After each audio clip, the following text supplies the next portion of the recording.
이거 사고 나면 5천만 원 줘, 1억 줘라고 하고 있는데 몇십 년 후에는 그게 얼마의 가치가 있는지 생각하셔야 되는 거죠. 지금 이 연령대부터 한 30년 동안만 이 기간만큼 보장을 받고 계속 바뀌는 의학기술이나 이런 걸 보면서 뒤에 적절하게 자기의 여윳돈으로 가입을 하는 신혼부부가 리모델링 하는 데 있어서는 추천할 만한 방법이라고 봅니다. 안녕하세요. 재테크하는 아내 부채입니다. 마이크로 프로텍트 대표 프리라이언이라고 합니다.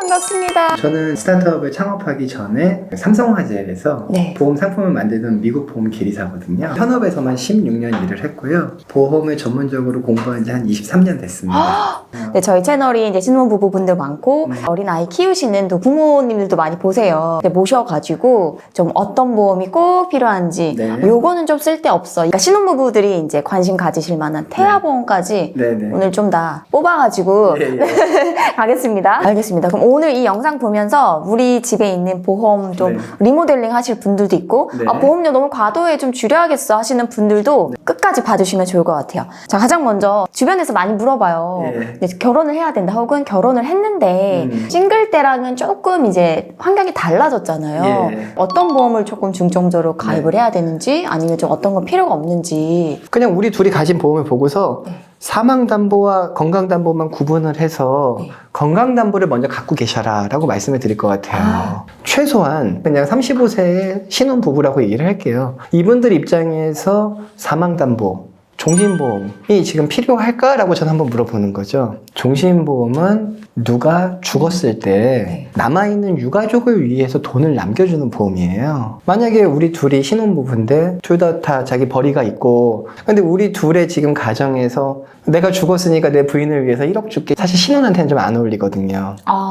종신보험이라는 사망은 보통 어떤 때냐면 저처럼 부인, 딸이 둘이 있고 예를 들면서 저희 부인이 이제 벌이가 없다라고 했을 때 제가 혼자 우리 집의 유일한 수입원이에요. 어느 날 사망을 해서 우리 집 수입이 딱 끊겨버리는 상황을 한번 생각해 보시면 그럴 때 우리 부인과 딸 둘을 위해서 제가 뭐 1억 3억 정도 저 죽을 새 보장하는 이제 걸 주는 거죠. 그래서 신혼부부 30대 초반 뭐 중반 이분들이 가장 보험을 정리해야 될 부분은 사망은 일단 빼고 보셔도 됩니다. 오로지 우리 둘의 건강담보만 암, 뇌, 심장 같은 중요 담보와 수술비라고 하거든요. 그 다음에 입원비. 입원해서 입원할 때마다 하루에 뭐 3만 원, 5만 원씩 주는 담보들이 있어요. 요 정도만 사실은 정리를 하셔도 우리 둘이 앞으로 5년, 10년 동안 재테크하는데 돈을 좀 알뜰하게 모으자라고 하기엔 참 좋을 것 같습니다. 그러니까 정리하면은 뭐 아이가 막 둘, 셋 있고 외벌이고 남편 혼자 버는 거면 맞아요. 당연히 갑자기 남편이 죽었을 때 맞아요. 너무 난감하니까 그때는 이게 사망담보가 필요할 수 있지만 그렇죠. 아직 아이가 없거나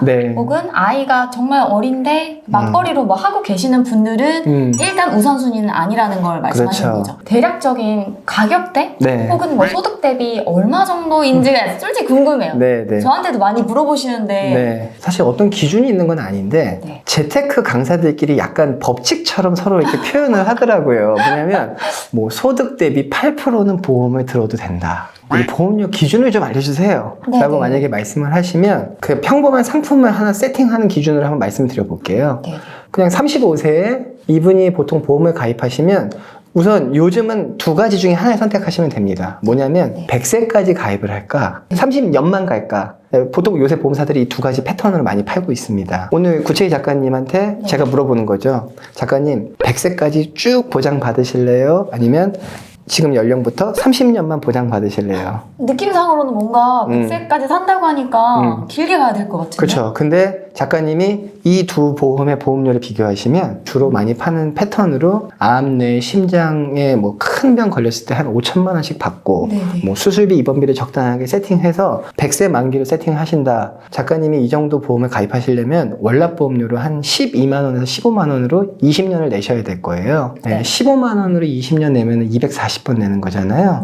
3천만 원 가까운 돈을 이제 앞으로 20년 동안 내셔야 되는 거죠. 작가님이 나는 죽을 때까지 그냥 100세라고 해서 난 죽을 때까지 한 3천만 원을 20년 동안 낼게 하시면 이 보험을 들으시면 되는 거예요. 보험을 항상 가입하실 때 납기 끝까지 꼭 보셔야 돼요. 내가 이게 10년을 납입을 해야 되냐 20년을 납입해야 되냐 이걸 월로 계산하면 120번 낼 거냐 240번 낼 거냐 사실 그 계산을 하면서 지금 나 소나타 사는 거랑 똑같은 거예요. 제가 작가님한테 죽을 때까지 한 번 얘기했고 네. 한 30년 짧게 얘기했잖아요. 이건 무슨 말이냐면 지금부터 30년 동안만 보장을 받는 거죠. 네, 네. 그러니까 상식적으로 생각해도 기간이 줄었잖아요. 네. 그러니까 보험료가 확 떨어져요. 아까 한 15만 원 내외라고 했다면 요걸로는 동일한 조건으로 해도 한 7만 원 정도면 되거든요. 거의 절반 값이네요. 보장받는 기간을 줄였으니까. 그럼 그게 그거 아니에요? 뭐가 더 좋다는. 근데 이제 우린 여기서 이제 물가 가치를 생각하셔야 돼요. 아까 암 걸렸을 때 5천만 원 받는 상품이라고 말씀을 드렸잖아요. 네. 작가님이 지금이야 5천만 원이 필요하시잖아요. 근데 한 지금부터 60년 후 한 90대가 됐어요. 근데 90대가 됐을 때 5천만 원은 얼마의 가치가 있을까요? 1,000만 원 될라나? 그렇죠. 네. 한국은행에서 항상 물가 안정직수를 잡는 목표가 한 2.5%거든요. 네. 그 2.5%를 감안하면 5천만 원은 진짜 1,000만 원 가치밖에 안 될 겁니다. 네. 보험이나 사망담보를 가입할 때 이거 사고 나면 5천만 원 줘, 1억 줘라고 하고 있는데 그게 몇십 년 후에는 그게 얼마의 가치가 있는지 생각하셔야 되는 거죠. 죽을 때까지 보장한다가 사실은 그렇게 좋은 게 아닐 수 있고요. 네. 좀 알뜰한 분들이라면 지금 이 연령대부터 한 30년 동안만 우선 30년이 나의 그 주력 활동 시기잖아요. 네네네. 그 30년 동안만 한 5에서 7만 원짜리 보험료를 내면서 이 기간만큼 보장을 받고 계속 바뀌는 의학기술이나 이런 걸 보면서 네. 뒤에 적절하게 자기의 여윳돈으로 가입을 하는 게 신혼부부가 리모델링 하는 데 있어서는 추천할 만한 방법이라고 봅니다. 이게 보통 많은 분들이 편견을 깨는 이야기인 것 같아요. 저는 예전에 가입했던 것들은 네. 80세 만기가 많았어요. 네. 조금 어릴 때 부모님이 미리 맞아요. 들었던 거는. 근데 지금은 다 100세로 나오거든요. 네. 그래서 이거 다시 100세로 바꿔야 된다. 막 이런 전화도 받고. 리모델링. 네네, 할 때 지금 바꿔야 되나라고 생각을 했는데 오히려 그냥 한 30년 정도만 보장받고 그때 네. 가서 또 좋은 상품 나오고 네. 물가 수준에 맞춰가지고 네. 또 가입하는 것도 네. 방법이다. 네. 괜찮네요, 그것도. 아까 앞서서 꼭 필요한 거가 그럼 건강담보라고 하셨잖아요. 네. 그 중에서 여러 특약들이 있고 뭐 이것도 보장하고 뭐도 보장하고 네. 뭐 있을 거 아니에요. 네. 그 중에 최소한 이런 것들은 조금 보장 내역이 들어가야 된다 이런 게 있을까요? 꼭 어떤 담보를 가져가야 되냐. 보장이라고도 하고 담보라고도 하는데 진단비라고 해서 네. 병이 걸렸을 때 받는 게 진단비예요. 네. 대표적인 게 암. 수술비라는 담보가 있습니다. 네. 그 다음에 입원비 또는 입원 일당이라고 하거든요. 네. 일단 우리는 보통 3대 담보라고 하면 진단비, 수술비, 입원비라고 합니다. 아, 그렇죠. 네. 요 3대 담보에 네. 요즘 이제 조금 많이 부각되는 게 치료비라는 단어가 좀 자꾸 나오고 있어요. 예전엔 암이 걸리면 네. 암 진단비라고 해서 한 5천만 원 주는 이런 네네네. 패턴으로 보험을 팔았어요. 요새는 항암 약물 치료비라고 해서 또 많이 부각되고 있어요. 네네네. 뭐 항암 약물 치료비는 꾸준하게 어떤 치료를 하면서 받는 비용, 진단비, 수술비, 입원비, 네. 그 다음에 조금 하나 더 고민하면은 치료비 정도. 이렇게 4대 담보가 자기의 그 보험 포트폴리오 안에 있으면 되거든요. 네.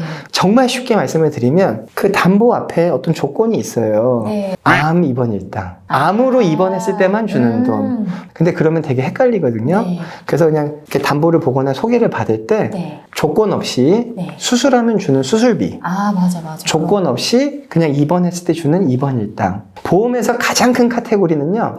이 두 단어만 기억하시면 돼요. 상해와 질병. 몸이 외부적으로 충격을 받은 건 다 상해예요. 네. 부러지거나 몸 안에서 병이 발생한 거 질병이라고 하거든요. 담보 구성을 보시면서 상해 수술, 질병 수술, 상해 입원, 질병 입원.